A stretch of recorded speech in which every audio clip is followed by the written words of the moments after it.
Kisah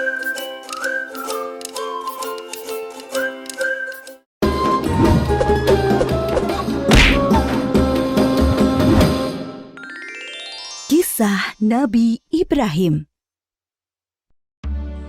Nabi Ibrahim lahir dan dibesarkan di Padang Aram, daerah Irak, dan termasuk dalam wilayah kerajaan Babilonia. Pada masa itu, bangsa Babilonia menyembah banyak dewa. Ayah Ibrahim bernama Azar, seorang pembuat patung berhala. Patung-patung itu juga dijual kepada penduduk sekitar untuk menjadi sembahan mereka. Allah memberi Ibrahim pikiran yang cerdas dan kritis, serta keberanian yang besar. Dia mengilhamkan pemahaman kepada Ibrahim bahwa menyembah patung-patung itu adalah kesesatan yang nyata. Ibrahim bertanya dalam hati, "Ayah, mengapa ayah menjadikan patung-patung itu sebagai Tuhan? Bukankah ayah yang membuatnya? Bukankah patung-patung itu tidak bisa mendengar doa-doa kita?" Dia berpikir keras, siapakah sebenarnya Tuhan yang pantas dipuja, dimintai pertolongan dan perlindungan? Allah membimbing Ibrahim untuk memahami Tuhan yang sebenarnya. Mula-mula, Allah memperlihatkan langit yang penuh bintang bercahaya di malam yang gelap. Ibrahim berkata, "Sungguh indah, inilah Tuhanku." Ketika pagi tiba, langit menjadi terang. Bintang-bintang itu pun menghilang. Oh, bintangnya hilang. Aku tidak suka Tuhan yang menghilang. Itu bukan Tuhan. Pada malam yang lain, Ibrahim melihat bulan terbit sangat menawan. Wah, sungguh indah. Ini dia Tuhanku. Ketika pagi tiba, bulan itu tenggelam. Ternyata yang ini juga tenggelam. Ini juga bukan Tuhan. Oh, manakah Tuhan yang sebenarnya? Kalau Dia tidak memberi petunjuk kepadaku, pasti aku juga sesat seperti kaumku. Di kesempatan lain, Ibrahim melihat matahari terbit. Sinarnya terang memukau. Ini dia Tuhanku, Dia yang paling besar. Tetapi di senja hari, matahari akhirnya tenggelam. Taulah dia, matahari pun bukan Tuhan. Wahai kaumku, aku tidak mau menyembah Tuhan-Tuhanmu itu. Aku ingin mengabdikan diriku pada pencipta semua ini.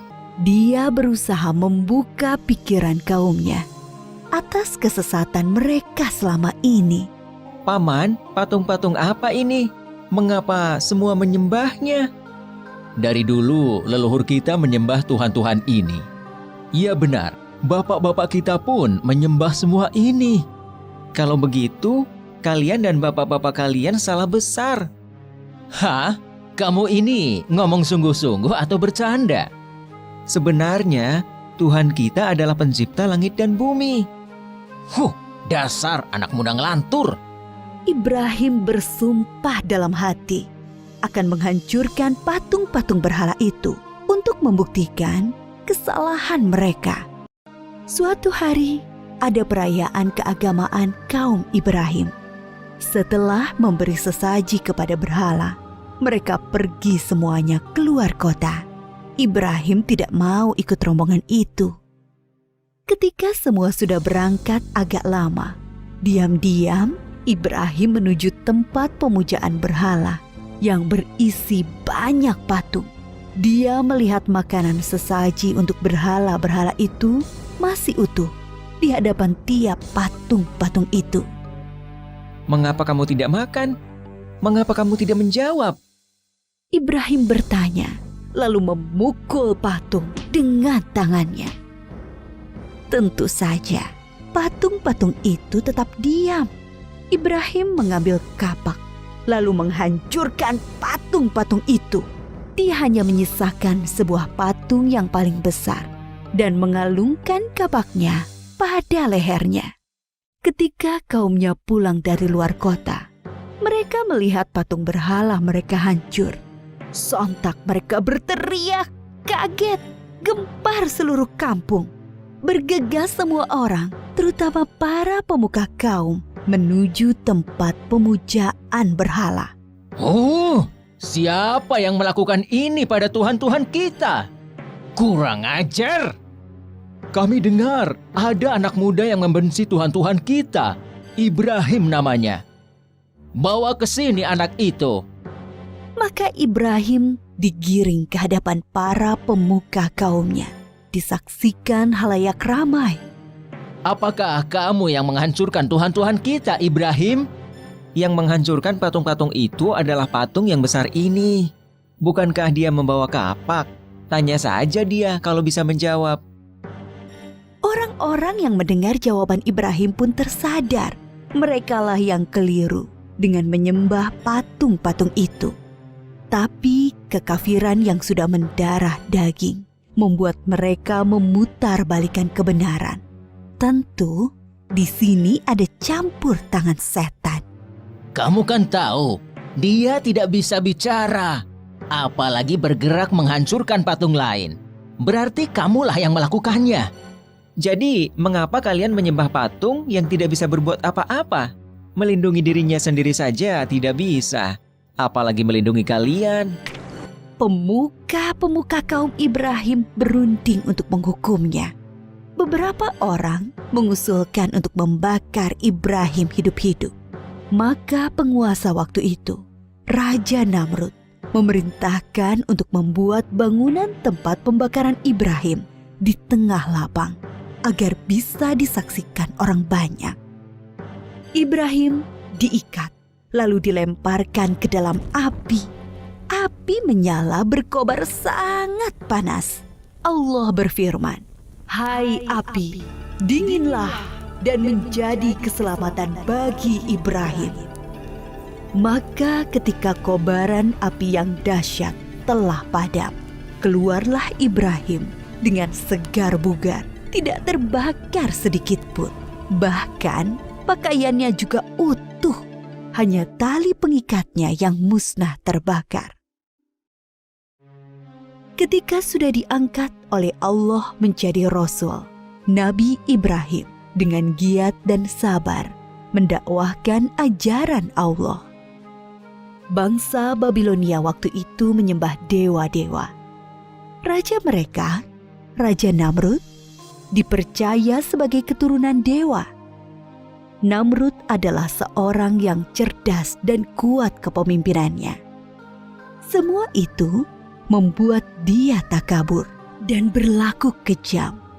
Dia menganggap dirinya sebagai Tuhan yang harus disembah. Mendengar dakwah Nabi Ibrahim, Raja Namrud mengundang beliau ke istana. Tentu tujuannya untuk menghentikan dan menghukum Nabi Ibrahim. Kemudian Raja Namrud dan Nabi Ibrahim berdebat tentang Tuhan yang patut disembah.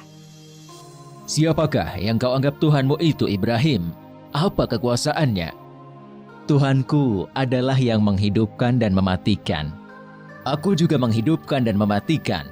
Aku menjatuhkan hukuman pada orang-orang dan aku berkuasa untuk mengampuni dan membiarkan mereka hidup.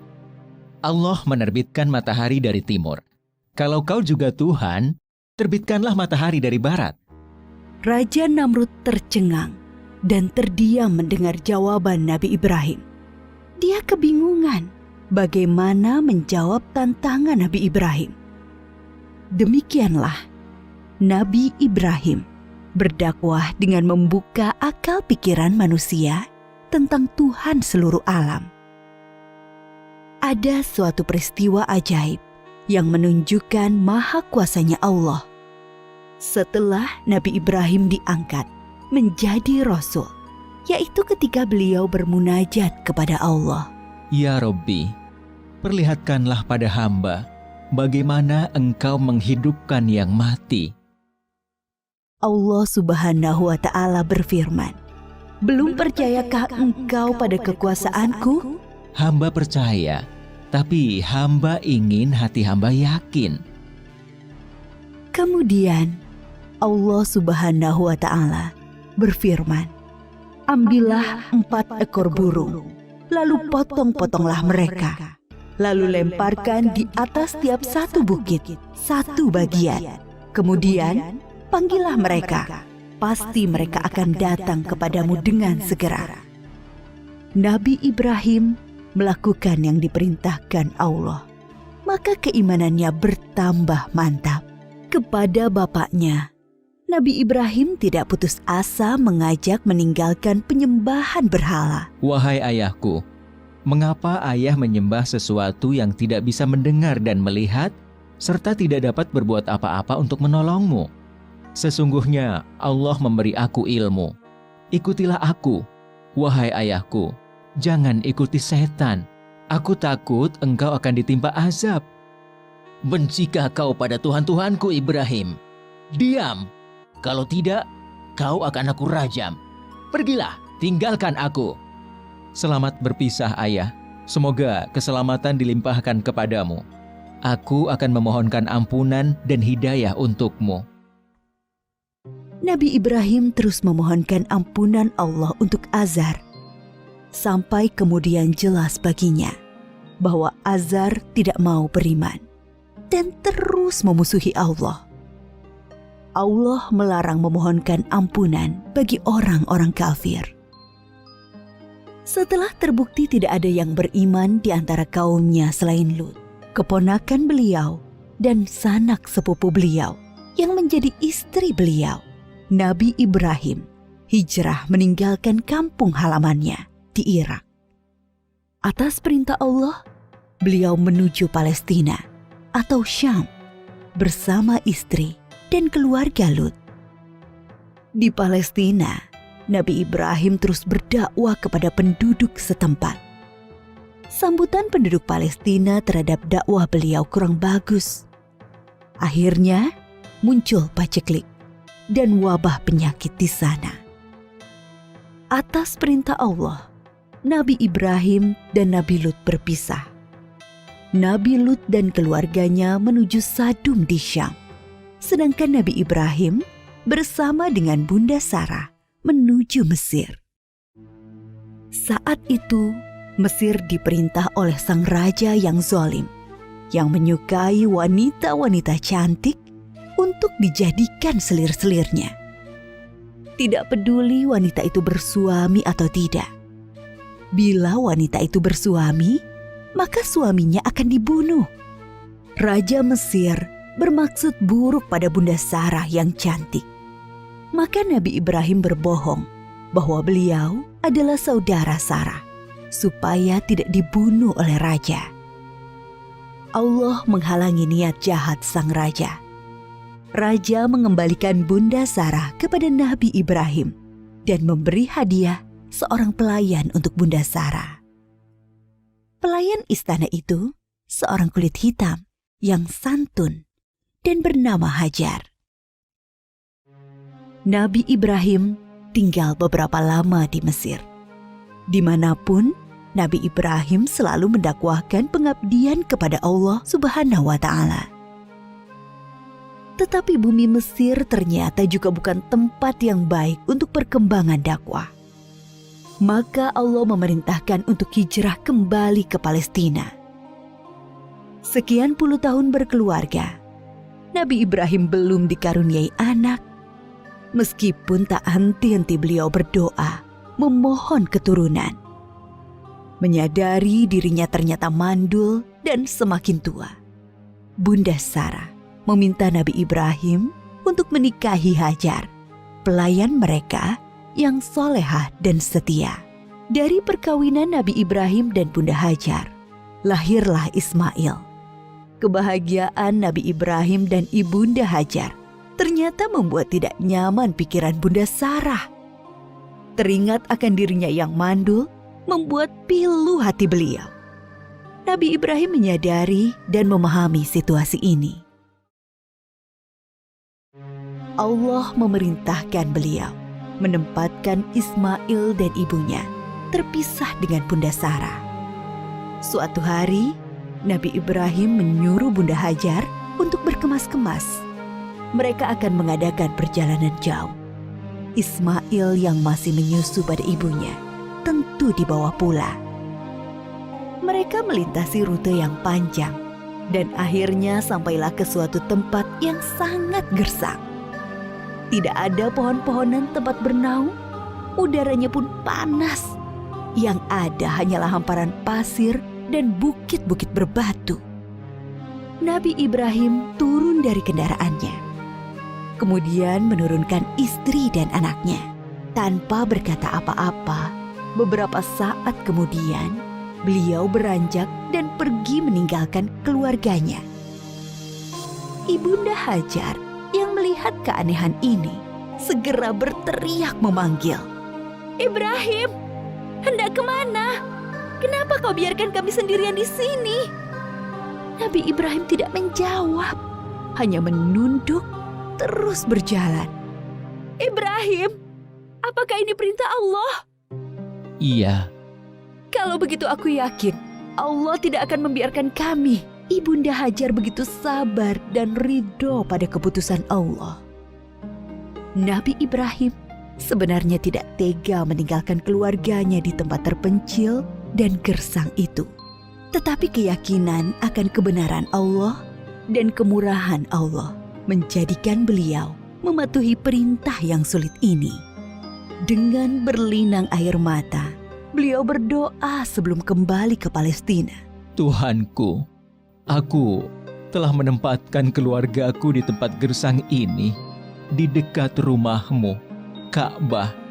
Mudah-mudahan mereka menegakkan sholat dan jadikanlah hati manusia senang kepada mereka. Dan berikanlah mereka rizki buah-buahan supaya mereka bersyukur. Kurang lebih 10 tahun kemudian, sekitar Ka'bah sudah menjadi tempat yang ramai berkat munculnya sumber air Zam-Zam. Banyak orang bermukim di sana. Ibunda Hajar dan Ismail sangat dihormati oleh penduduk karena mereka dianggap pemilik sumber air itu.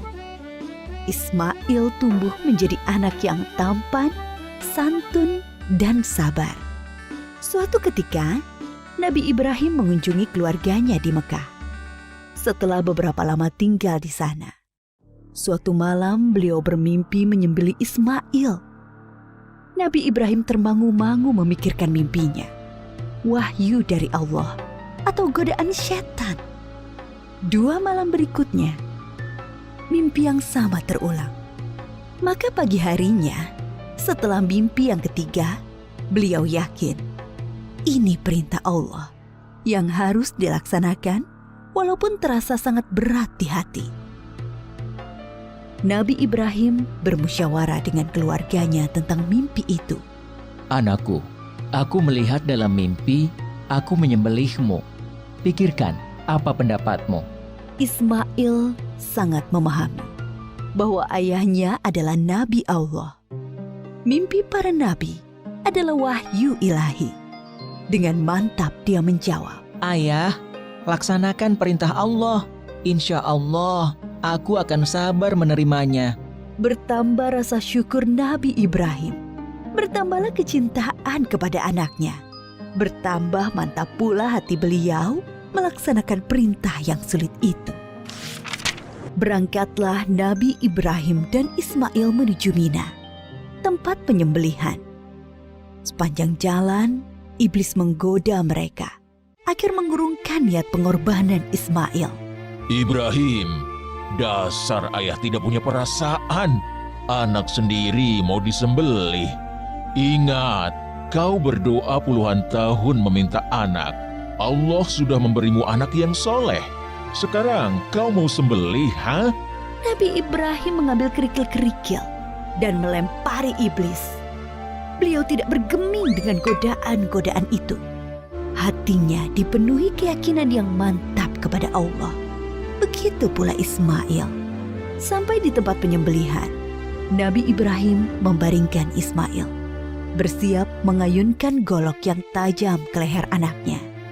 Lalu Allah berfirman, "Hai Ibrahim, engkau telah menaati perintahku. Ini adalah perintah yang sulit. Aku memberi balasan orang-orang yang berbuat baik. Allah mengganti Ismail dengan seekor domba yang besar.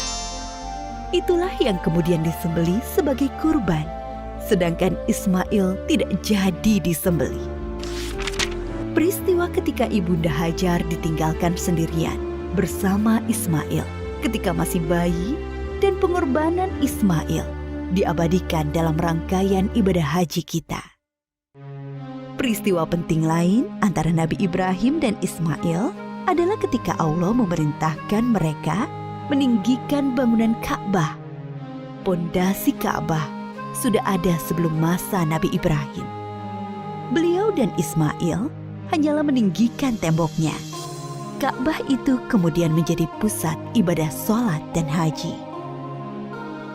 Ketika tembok sudah tinggi, Nabi Ibrahim kesulitan membuatnya lebih tinggi lagi di atas jangkauan tangannya. Maka beliau menjadikan sebuah batu sebagai pijakan kakinya. Pada batu pijakan itu membekas tapak kaki Nabi Ibrahim dan dinamakan Makom Ibrahim yang bisa disaksikan sampai saat ini. Ketika Ka'bah sudah jadi, Nabi Ibrahim berdoa untuk beliau dan Ismail dan anak keturunan mereka berdua. Antara lain, supaya diangkat Rasul dari keturunan mereka. Diangkatnya Muhammad SAW sebagai Rasulullah adalah jawaban atas doa Nabi Ibrahim. Nabi Muhammad SAW adalah keturunan Nabi Ismail.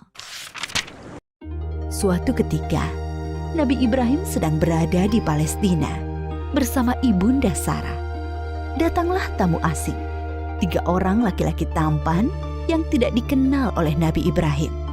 Nabi Ibrahim meminta Ibunda Sarah memasak sapi panggang untuk menjamu tamu-tamu itu. Nabi Ibrahim memang sangat menghormati tamu. Setelah hidangan siap, Nabi Ibrahim mempersilahkan tamu-tamunya makan. Tetapi para tamu itu sama sekali tidak menyentuh hidangan yang lezat itu. Timbul rasa takut dalam hati Nabi Ibrahim. Jangan takut, kami adalah malaikat utusan Allah. Kami tidak makan dan tidak minum. Kami membawa berita gembira. Allah akan mengaruniai kalian seorang anak yang sangat cerdas, yang mempunyai pengetahuan sangat dalam. Mendengar itu, Ibunda Sarah memekik kegirangan. Hah? Benarkah? Padahal aku seorang perempuan tua yang mandul. Adakah tugas kalian yang lain, wahai para malaikat? Sebenarnya kami diutus untuk menurunkan hukuman bagi penduduk Syadum karena mereka keterlaluan. Tapi di sana ada Lut dan orang-orang beriman. Siksa ini hanya mengenai orang-orang yang durhaka. Lut, keluarga serta pengikutnya akan selamat, kecuali seorang istrinya yang jahat. Dia turut binasa. Nabi Ibrahim dikaruniai keturunan di masa tuanya. Beliau sendiri dikaruniai umur panjang. Dari keturunan Nabi Ismail, kelak akan lahir Nabi Muhammad. Sedangkan dari keturunan Nabi Ishak, lahir nabi-nabi Bani Israel. Semua nabi yang ada dalam Al-Quran setelah Nabi Ibrahim adalah keturunan beliau. Maka Nabi Ibrahim disebut juga bapak para nabi. Nabi Ibrahim disebut juga sebagai bapak tauhid yang pertama mengajarkan bahwa Allah adalah Tuhan semesta alam. Para nabi sebelumnya hanya mengajarkan sebatas Tuhan suatu kaum. Nabi Ibrahim diberi gelar Khalilullah, artinya kekasih Allah. Banyak keteladanan yang diajarkan Nabi Ibrahim, yaitu teladan dalam menghormati tamu, menjadi seorang yang hanif, yang mengikuti kebenaran, selalu patuh pada perintah Allah, pemberani, sekaligus penyantun kepada orang tua dan manusia umumnya. Banyak kemiripan ajaran Nabi Ibrahim dengan Islam. Dari peristiwa Isra Mi'raj, Nabi Muhammad bercerita bahwa sosok Nabi yang paling mirip dengan beliau adalah Nabi Ibrahim.